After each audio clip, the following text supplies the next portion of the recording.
Bueno, buenas tardes, mi nombre es Ingrid Hebel, trabajo en el Laboratorio de Biotecnología Vegetal y pertenezco a la Universidad de Magallanes, en la Facultad de Ciencias, y hoy día les voy a tocar el tema sobre el análisis de subpoblaciones en Antártica Marítima y el sur de Patagonia, más bien relacionado con aspectos de conservación genética que al ser humano o para el ser humano es algo imperceptible y es bastante sensible porque podemos afectar a algunas poblaciones o subpoblaciones o no conservarlas por desconocimiento en términos de el nivel de diversidad genética que tienen.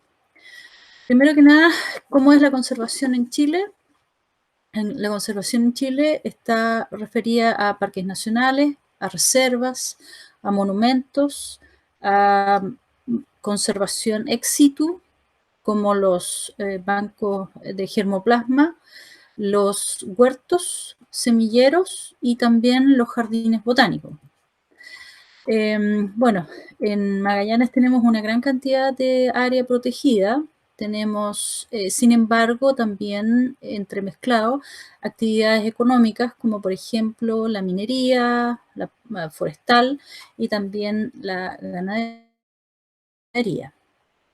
La conservación en Antártica es un poco diferente, porque se supone que Antártica es para la ciencia y para la paz, y su área está completamente protegida, pero hay ciertos sitios que no son de libre acceso y que se denominan las áreas de especial interés antártico o especial interés protegidos antárticos.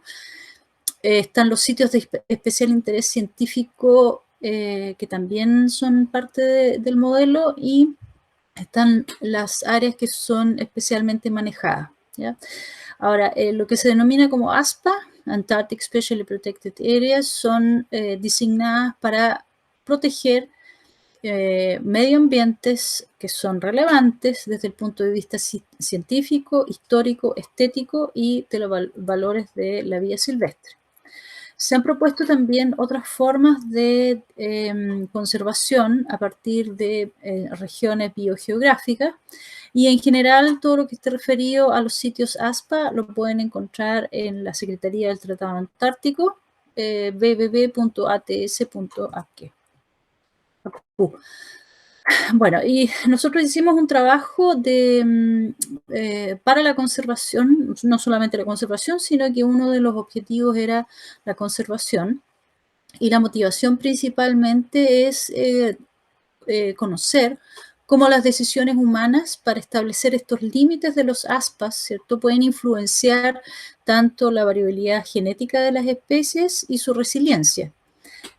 Cómo al establecer límites eventualmente nosotros podemos estar no favoreciendo un intercambio genético o un flujo génico, y más bien lo estamos restringiendo. Eso hasta el momento no se había estudiado. Los sitios SAEP en español y los parques nacionales no sabemos si cumplen realmente los valores que quieren proteger y para los cuales fueron designados. Y la otra motivación es saber si nosotros podíamos aplicar herramientas genéticas para aportar a las decisiones de estos sitios protegidos. En que trabajamos principalmente en musgos, en el cual nosotros podemos, o se reconoce que existe un flujo génico, ¿cierto?, desde Sudamérica hacia Antártica, y entonces hay una migración desde Sudamérica hacia Antártica, y que es conocida o ya fue propuesta hace muchos años sobre ese flujo génico, y se realiza o se establece principalmente que hay una vía que es a partir de la reproducción sexual, pero también a partir de la reproducción asexual a través de pájaros. La pregunta es, ¿cuántos eventos migracionales ocurren? Y también desde qué lugares de Sudamérica, y si que existe algún flujo génico dentro de Antártica. El musgo tiene harta capacidad de colonizar otras áreas, y no necesariamente lo hace a través de una reproducción sexual, como veíamos en las esporas, sino que también lo puede hacer a través de la dispersión por el agua, como por ejemplo en este caso, o por la fragmentación de estos parches de musgo que pueden viajar a distancias, digamos, a cortas distancias, ¿sí? Por el deshielo, ¿cierto? Provocado por el deshielo, o también pueden volar por el viento cuando existe una gran desecación. Y también hay eventos de un origen que tiene que ver con los pájaros que utilizan su estructura para, para sus nidos. Entonces el objetivo inicial fue analizar la estructura genética de las poblaciones, comparar estos distintos niveles de diversidad genética y dentro de los sitios ASPA, como también en las zonas de libre acceso en Antártica. También quisimos usar estos datos de variabilidad genética en recomendaciones para los límites de los sitios SAEP o de los parques nacionales. ¿Qué zonas usamos? Usamos principalmente la zona de la Antártica Marítima, ¿cierto? De la Shetland del Sur, en muchas poblaciones de la isla Rey Jorge y también considerando el sur de Patagonia. A partir de un análisis morfológico, también, digamos, uno debe estudiar las especies a partir de cómo lucen morfológicamente, porque hay que definir si a qué especie corresponden, ¿cierto? Se hizo también un análisis genético. Y el análisis genético se basa principalmente en la PCR que todo el mundo hoy día escucha gracias al COVID-19, que se utiliza principalmente para descubrir si es que existen o si es que están presentes los mutantes del virus, ¿cierto? Es una metodología que es tradicional y hace mucho tiempo es utilizada. Y bueno, esta forma de evaluar uno lo puede hacer a través o una forma de analizar, lo puede hacer a través de un tamaño de fragmento o lo puede hacer a través de secuencias. Y bueno, y es a nivel poblacional, es decir, yo puedo analizar un solo individuo, ¿cierto? Que estará conformado por distintas variantes, ¿cierto? Pero una población está compuesta por muchos individuos que contienen eventualmente otras variantes y eso hace entonces que exista la población. Gracias a esta diversidad genética, entonces, las poblaciones son capaces de subsistir. Dentro de los resultados, entonces, de este análisis genético, nosotros tenemos que, en general, la variabilidad en la diversidad genética fue baja. Sin embargo, existe una gran diferencia, existe una diferencia significativa en términos de la comparación entre las regiones y de aquellas que están protegidas como ASPA o protegidas en Sudamérica o aquellas que son de libre acceso, ¿ya? Nosotros utilizamos distintos lugares que son sitios protegidos, que son ASPAs. En este caso usamos una parte de la península Barton, donde encontramos dos subpoblaciones. También en la península Byers, donde entre medio, digamos, teníamos individuos que correspondían a otro clúster o tenía otra ancestralidad. Y también evaluamos esta parte que es del camino entre la base chilena, digamos la parte chilena y rusa en Bellingshausen, hacia el camino que está la base uruguaya. ¿Ya? Todos los años se utiliza este camino y este camino en realidad cada vez es más pisoteado por vehículos oruga o por otro tipo de vehículos. ¿Ya? Este La foto de acá abajo, a la derecha, muestra el pisoteo o la forma en la cual quedan los musgos después del pisoteo. Bueno, en este camino nosotros evaluamos genéticamente a Sanionia, un cinata, y lo evaluamos considerando los sitios ASPA. Este sitio ASPA es el 125. En la punta Safil tienen ustedes estos dos sitios, digamos que están protegidos principalmente por valores paleontológicos o más bien paleobotánicos, y hay lugares donde se muestran las C1 y C2 donde tenemos este tipo de musgo y su clusterización indica que tenemos clúster que están poco representados en el resto de los sitios protegidos. Este es un sitio de libre acceso en el sentido de que por ahí circulan normalmente vehículos, pero en realidad debiera considerarse como un sitio protegido porque el nivel de variabilidad o de polimorfismo que tiene la población en este caso es mucho mayor que incluso algún sitio ASPA normal protegido como podría ser, por ejemplo, Arley. ¿Ya? Lo mismo pasa en la isla Robert, en la península Coppermine, donde tenemos que el ASPA es esto que está aquí con el límite azul, donde se presenta solamente la clusterización o un solo tipo de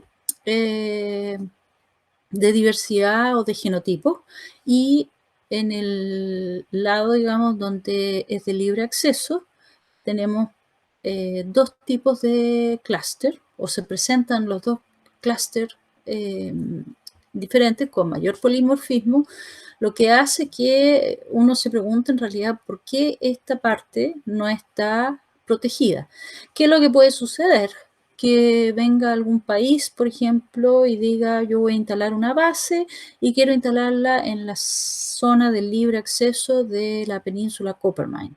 Y la instalo justo en este lugar donde está la C2. ¿Por qué? Porque aquí está bueno para desembarcar o qué sé yo. Y al final, si no hacemos una evaluación genética de lo que tenemos, no vamos a saber jamás que tenemos una subpoblación o dos subpoblaciones. Tampoco vamos a ser capaces de conservar la diversidad alélica que existe, sino que al final vamos a estar conservando solamente un tipo de genotipo.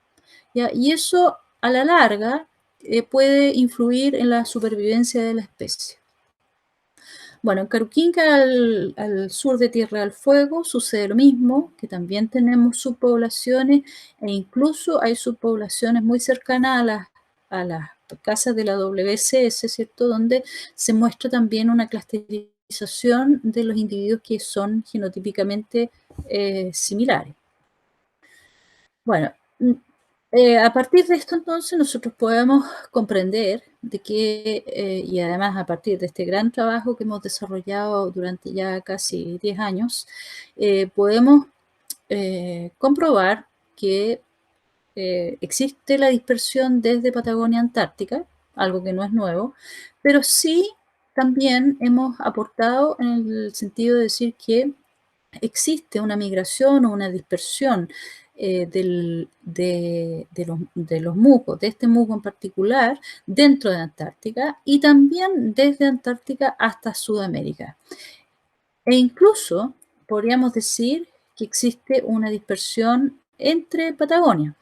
Y eso significa que nosotros podríamos considerar al sur de Sudamérica o al sur de Patagonia con la Antártica marítima como un ecosistema asociado, es decir, asociado porque estamos hablando prácticamente de una interacción a través del flujo génico y también de un grado de dependencia o lo que se denomina un ecosistema dependiente. ¿Por qué? Porque puede ser que en Antártica se genere una mutación y esa mutación pueda migrar a Sudamérica o desde Sudamérica aparece una mutación y llega hasta Antártica, se desarrolla y seguimos manteniendo la diversidad genética.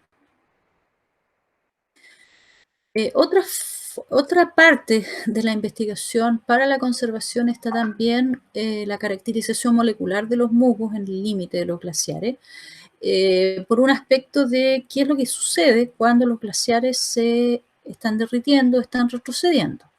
Entonces, ¿cuáles fueron las hipótesis para saber qué es lo que sucede para poder conservar? Es suponer de que existe un retroceso que permite identificar en el tiempo la llegada o los migrantes nuevos que aparecen en la zona. Entonces, ustedes ven en la línea de más abajo que tienen, digamos, la parte del futuro, de la más arriba, las azul, es porque el hielo ha estado a esa altura hace 10.000 años atrás. O la otra forma, la cual podría ser esta nueva colonización, es que sea completamente heterogénea y no tengamos ningún patrón. Bueno, en este caso, los objetivos fueron aportar, digamos, al conocimiento respecto a la diversidad genética de los musgos que aparecían tanto en los glaciares Grey como Schiaparelli, y también reconocer eventos de migración para su uso en conservación. Entonces ahí tienen una foto del lugar, digamos, donde se hizo el muestreo en el glaciar Grey, y los resultados indicaron que hay ciertas especies con las cuales uno puede determinar, por ejemplo, o ajustar el retroceso del glaciar con las especies. Por ejemplo, en el caso de Ticranoloma, nosotros podemos evaluar el retroceso del glaciar. ¿Por qué? Porque sigue el patrón del retroceso que se estableció o que lo hicieron otros autores, basado obviamente en otros proxies. Y estos musgos entonces tienen una divergencia que se ajusta al retroceso del glaciar. Igual acá abajo en el glaciar Grey se puede encontrar entonces una relación entre el año en el cual aparece esta muestra con el retroceso del glaciar y su ubicación dentro de este árbol filogenético.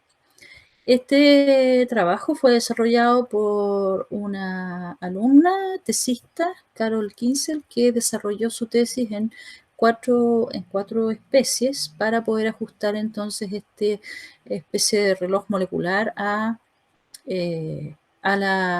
retroceso del glaciar.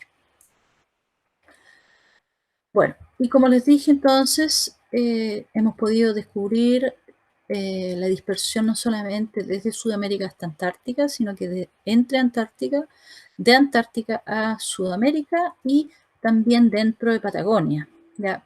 Para ciertas especies, solo dentro de Patagonia. Para otras especies hay una dispersión mayor. Entonces, dependiendo de la especie que uno evalúe, es en realidad el límite de la población. Bueno, se dice que una población, desde el punto de vista genético, es aquella población que tiene cruzamientos entre ellas. Es decir, el límite lo pone el espacio que tiene desde el individuo hasta con quien se cruza. ¿Ya? Y esto entonces establece que para ciertas especies el límite sería el sur de Patagonia, pero para otras especies el límite, en este caso, no se ve entre Sudamérica y la Shetland del Sur. Bien, entonces hay migrantes que vienen desde Antártica hasta Sudamérica, y por ejemplo hemos encontrado migrantes por su ancestralidad que representarían individuos que están ubicados hoy día en la isla Riesco, y hay otros migrantes en Antártica que tienen su ancestralidad en Riesco. Por esto que se refuerza la idea del ecosistema asociado y se refuerza la idea del ecosistema dependiente. ¿Cuál es la influencia del humano en este equilibrio natural? Bueno, la verdad es que es bien complejo porque Hay momentos en los cuales el ser humano puede ser causante de fragmentación de ambientes, como por ejemplo el efecto de los vehículos sobre los parches de musgo, como en este caso, o a partir del turismo, ¿cierto?, en el cual se hacen huellas bastante importantes y que a la larga en realidad terminan realizando o generando una fragmentación de ambiente. Y este otro ejemplo, que es el más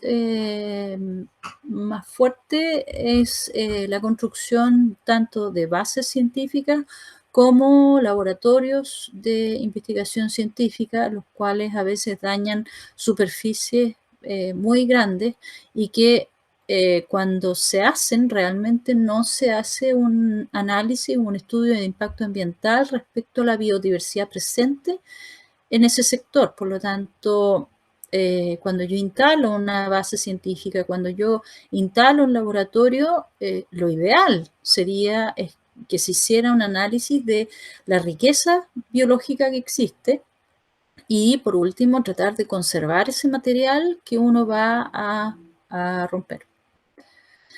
La conclusión entonces es que la diferenciación entre las poblaciones ASPA versus aquellas que son de libre acceso es significativa. No hay aislamiento por distancia, ¿cierto? Como lo vimos recién, no sabemos cómo son los eventos migracionales o cuál es la causa, ¿cierto? Sí sabemos que ha sido frecuente durante los máximos glaciales, han sido frecuentes. Y bueno, el retiro de los hielos en términos del retroceso de los hielos de los glaciares es más acelerado que la colonización de las especies vegetales. ¿Ya? Por lo tanto, se necesita hoy día, y como siempre, una evaluación crítica no solamente de los sitios que están hoy día actualmente conservados, o sitios ASPA por sí solos, sino que también es necesario evaluar el efecto de los límites, porque, como les decía anteriormente, la población desde el punto de vista genético es aquel individuo, o aquellos individuos que se cruzan entre ellos. Y si nosotros establecemos migraciones desde Sudamérica hasta Antártica, los límites en realidad son desconocidos. A la par, debieran considerarse zonas buffer para el balance de los ecosistemas y la relación entre las poblaciones protegidas de aquellas de libre acceso.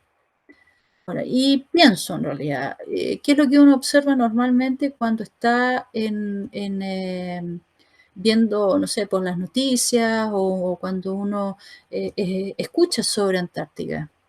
Normalmente están preocupados de la presencia de los estados en Antártica, están poco interesados o mucho menos interesados en la ciencia que en el turismo, en beneficio económico eventualmente.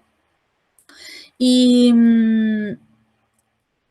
bueno, no hay un consenso en cuanto a la observación que se hizo ya hace 20 años atrás, en el año 2000, respecto a una relación, un ecosistema que se considere asociado entre el sur de Patagonia y Antártica. Bueno, ¿qué hacemos nosotros? Bueno, en el año 2014 salió en la Nature, ¿cierto? Un artículo donde se reunieron un montón de científicos y muchos países para establecer como las bases o las prioridades de investigación en las próximas décadas, ¿cierto?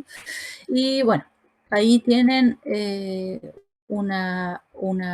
este es un resumen, donde tienen el primer objetivo, digamos, prioridad, fue definir el alcance global del ambiente antártico y el océano Antártico, comprender cómo, dónde y por qué las plataformas de hielo y glaciares pierden hielo, también revelar la historia antártica y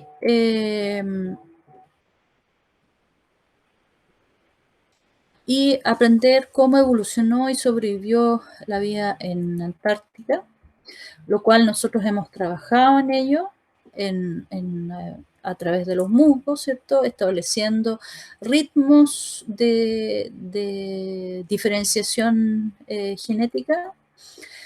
Y bueno, en general pienso, ¿qué pasa cuando yo tengo que romper una área de 1000 metros cuadrados para observar el espacio y el universo desde Antártica?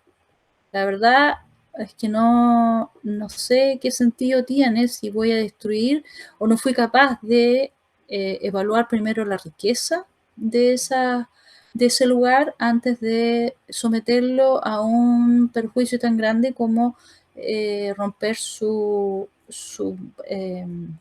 biodiversidad. Bueno, y reconocer y mitigar la influencia humana. Entonces, ¿cuál es el fin? Es que nosotros tenemos que trabajar para prever las actividades humanas y el impacto que se genera en la región antártica, ¿ya? Y tratar de evaluar también cuáles son las regulaciones que tiene el control o que están controladas para el acceso, ¿cierto? ¿Y cuál es el valor, digamos, de conservar áreas que realmente no representan una diversidad genética muy alta en comparación con algunos sitios que son de libre acceso?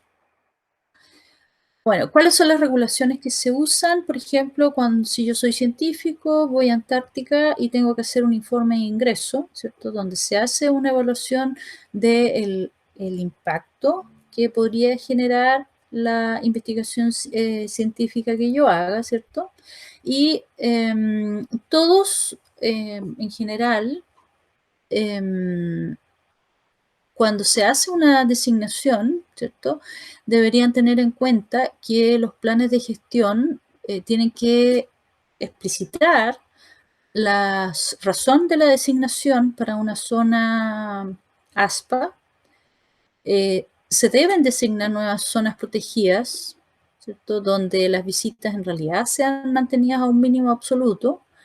Y deberían zonificar así como zonifican, por ejemplo, o zonificaron el Parque Torres del Paine, también debieran pensar en que si bien Antártica está conservada o no se puede, digamos, tiene una concepción de prácticamente intocable, pero desde el punto de vista de la observación de lo que yo he visto, las zonas que son de libre acceso, en realidad, si yo presento una solicitud para generar una base antártica, por ejemplo, yo podría ir al Tratado Antártico y solicitarla, pero en cierta manera no hay ninguna restricción del uso de esas zonas de libre acceso. Solamente quedan como a la ética de las personas o de los científicos y de los logísticos que estén en esos lugares. O sea, que nosotros debemos maximizar el retorno científico y reducir al mínimo la huella humana. ¿Y cómo se hace eso? Bueno, aplicando tecnologías, ¿cierto? Y fortaleciendo la cooperación internacional y que haya comunicación entre las partes.